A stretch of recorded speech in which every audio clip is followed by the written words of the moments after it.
yang menjadi kekurangan kesulitan itu ya sumber air. Kita dengan water supply yang memang terbatas gitu selama 2 hari terakhir ini. Ada kemungkinan besok atau lusa petugas masih diterjunkan? Pasti diterjunkan. Setelah selesai hari ini pun pasti besok akan tetap petugas diterjunkan kaitannya dengan pemantauan. Syukur-syukur sekarang bisa dimaksimalkan sisa 5% ini.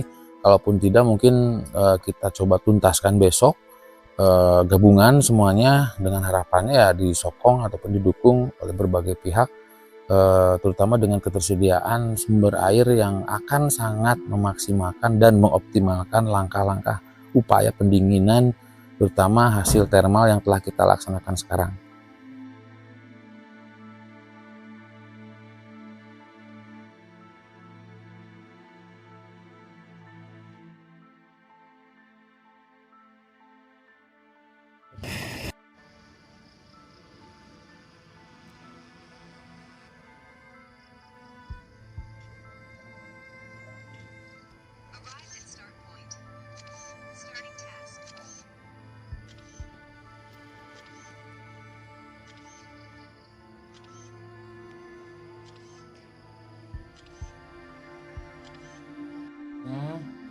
Dia kekejar sih dari sini, dari jalan itu udah tadi juga udah dapat. Betulnya penimbunannya sanitary line. iya, sanitary line tuh. Kan ini pipa gasnya juga ada di bawah, walaupun juga yang kena meletus ya. Air licitnya juga kita ada mesin pengolahnya. Air licitnya bahkan kemarin dipakai oleh teman-teman. Ini oleh teman-teman ini untuk nyemprot. Lumayan kan China gitu. Bantu-bantu juga nyari airnya.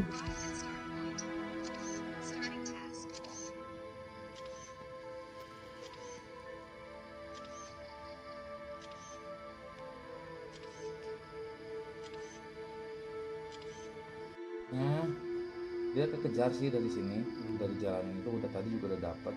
Betulnya bagusnya dari bawah sih, tapi kan ini saluran air yang di sini.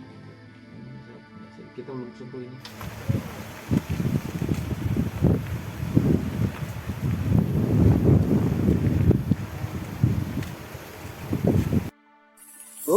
Nyabrangnya.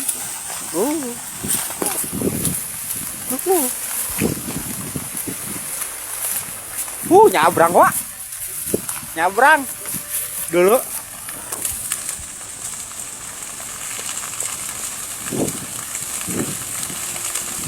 Nyabrang.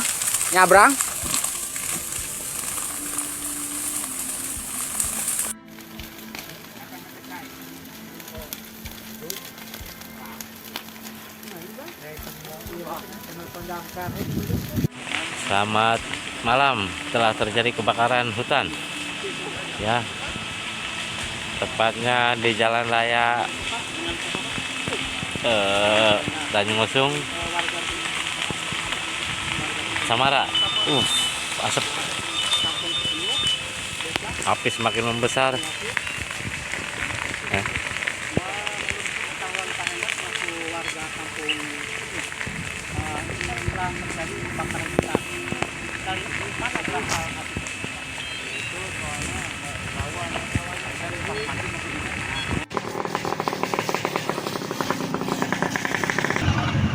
Kronologisnya kita menerima laporan dari Pusdalop bahwasannya ada kebakaran lahan di wilayah Cidulis, tepatnya di Desa Banyu Asih. Kita menerima laporan pukul 20.00. Kita meluncur langsung ke lokasi sampai di lokasi 21.00.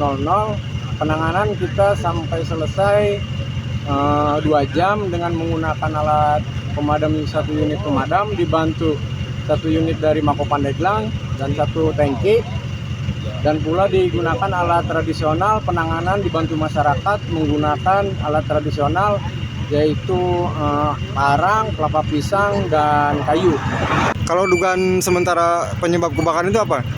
Penyebabnya itu dari pinggir jalan, kemungkinan dari yang membuang rokok menjalar ke area tersebut. Kurang lebih yang terbakar itu hampir 6 hektar. Ada korban jiwa atau luka? Korban jiwa sementara ini nihil dan luka-luka juga nihil, semuanya serba nihil.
Dari sejak pagi tadi memang program kami ada beberapa aktivitas utama, yaitu yang pertama pendinginan di wilayah mendekati KKOP karena terkait dengan adanya kendala penerbangan.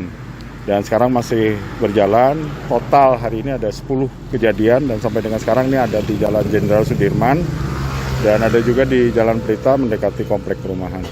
Nah sekarang kita ada beberapa embung yang sudah sebenarnya kita siapkan, tapi sekarang kondisinya sudah kering, sehingga kami hanya optimal menggunakan ring drain yang ada, sehingga ada jarak yang harus ditempuh untuk mencapai ke titik api. Jadi berkisar antara 1 sampai 5 kilo lah sekarang posisi.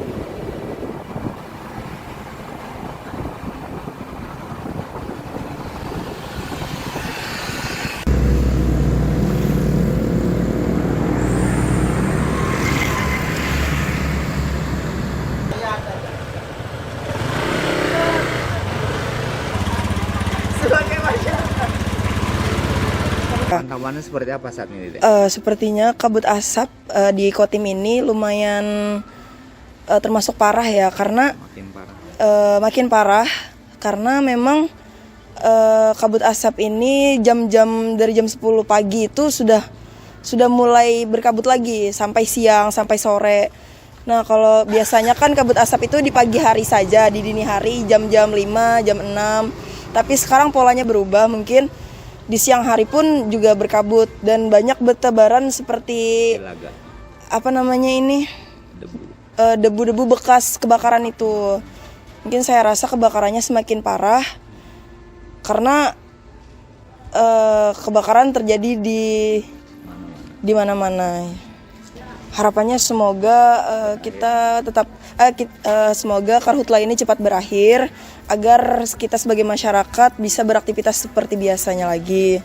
Karena ini cukup mengganggu aktivitas dan kesehatan masyarakat juga, termasuk saya sendiri pun kesehatan saya juga terganggu. Suara saya, tenggorokan saya sakit. Ini sejak kapan, Dek, ada merasa terganggu dampak kesehatannya nih?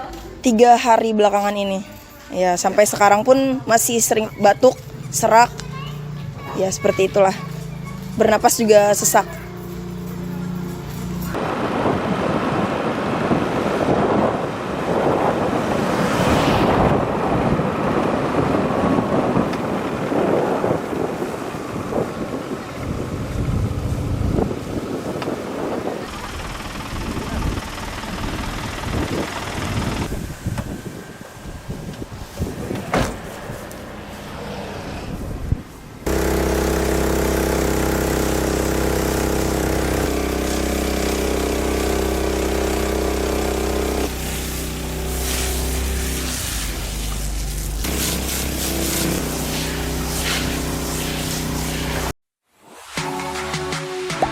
Gak sempat baca, dengerin aja.